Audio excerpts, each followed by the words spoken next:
Hey, how's it going, universe? Shaun here from Zoobox, and today we're going to be talking about 1928's The Passion of Joan of Arc. The film is directed by Carl Theodor Dreyer. It's written by Joseph Delatelle and Carl Theodor Dreyer. It stars Maria Falconetti, Eugene Sylvain, Andre Burlet, and others.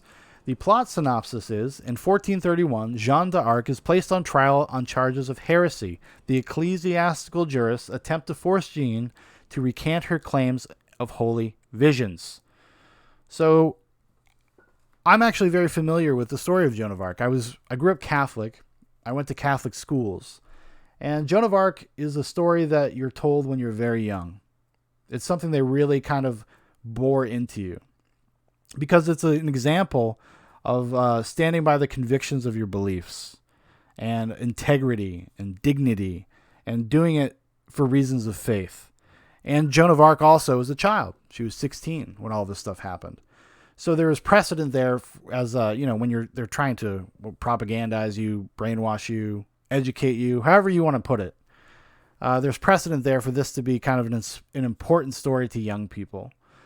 And I was always quite taken by it. You know, whether or not Joan of Arc was like schizophrenic, as kind of later historians have surmised, she might have just been some crazy French girl. She became way more than the reality of who she was. She's legendary. This is myth. This is grand myth.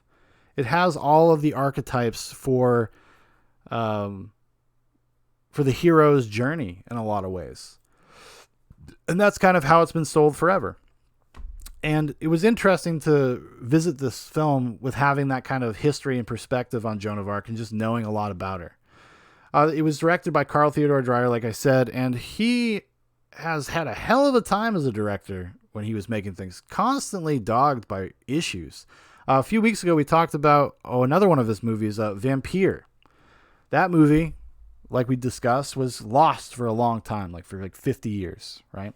Joan of Arc, The Passion of Joan of Arc, had a very similar things happen to it. First, it happened with the French nationalists of the time did not like that Dreyer directed the movie because he wasn't French and he wasn't Catholic. So she's such an important cultural figure for France that they were like, how could we allow someone to tell our story that's not of us? Kind of this extreme primalism thing. So they gave it a lot of trouble. And then eventually when it premieres in France, they actually cut out a half hour of the movie. Ended up being, I think, an hour long when it premiered in France. And then after that, there's just a series of accidents that happened. There was a laboratory fire that destroyed the master negative for his cut of the movie, forcing him to go and make a different version of the movie with alternate cuts. And it just wasn't the same movie. And for years and years and years, I guess almost 50 years, the original cut of the movie was deemed to be kind of lost.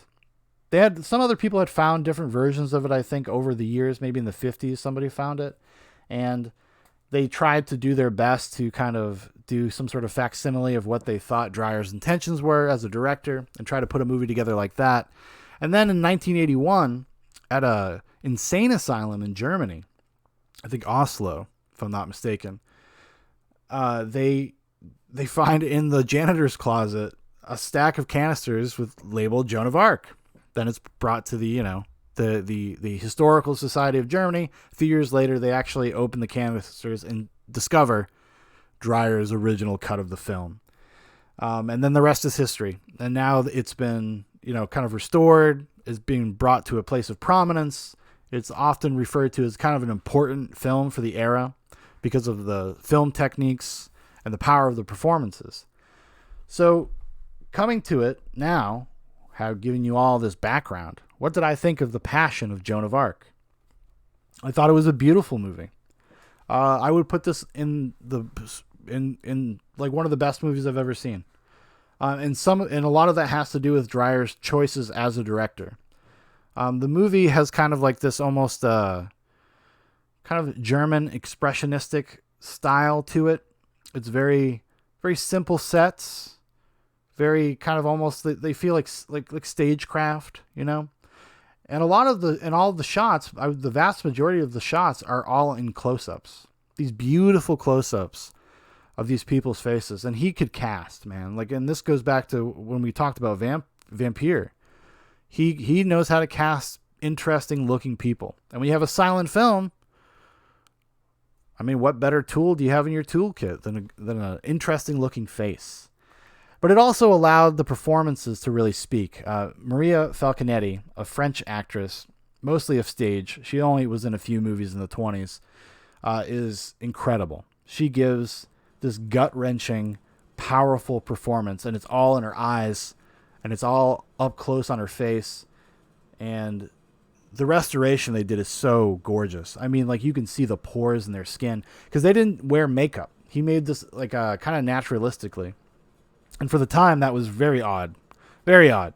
A lot of movies at the time, people are very heavily caked in makeup and whatnot, but because he wanted this to be a powerful statement, and doing everything in close-up, he wanted, like, it to feel human, to feel humane. He wants you to connect with these people as if they're the real people, not characters in a movie. And it works like gangbusters. I cannot get over Maria Falconetti's performance.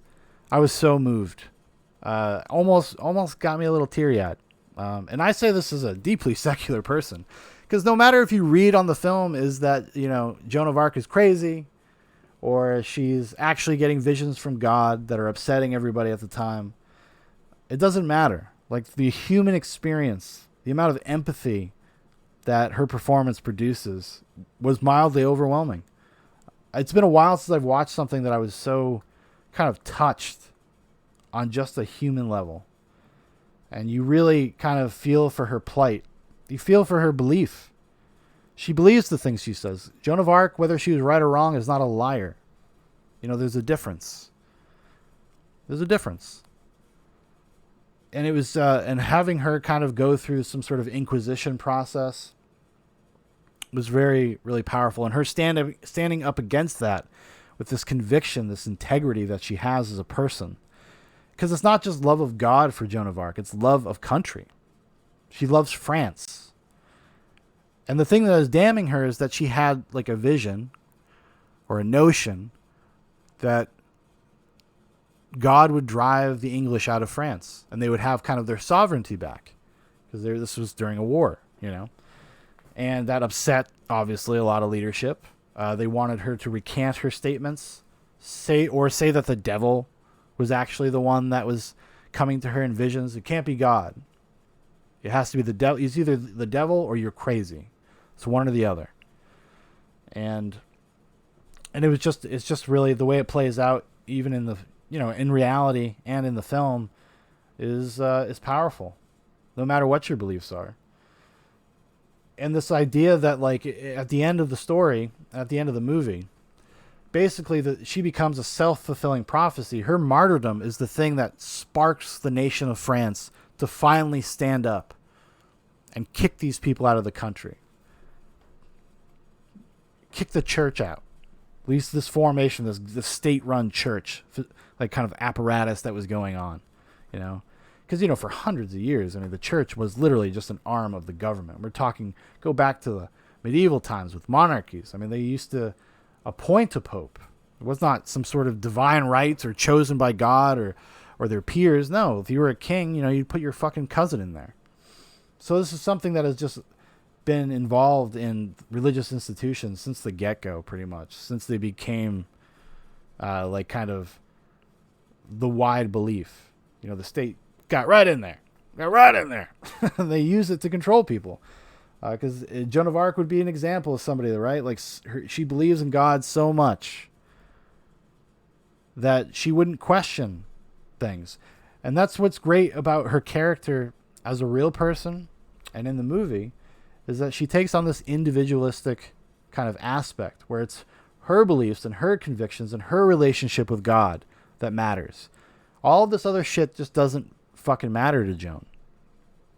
She's there doing what she feels is true, what is right. And it's powerful. And then she ends up saving her country by her example, which is great leadership, right? You have to be willing to suffer as a leader, even if it's just to be an example. Even if the immediate act does not like produce something, becoming a myth, becoming a legend is kind of important on a cultural level. And that's what Joan of Arc did. And like I said, it does not matter whether Joan of Arc is crazy or not. I would suggest watching this movie. Even if you're not into silent film, if you're not into movies in that degree, I think any human being would be caught up in the drama.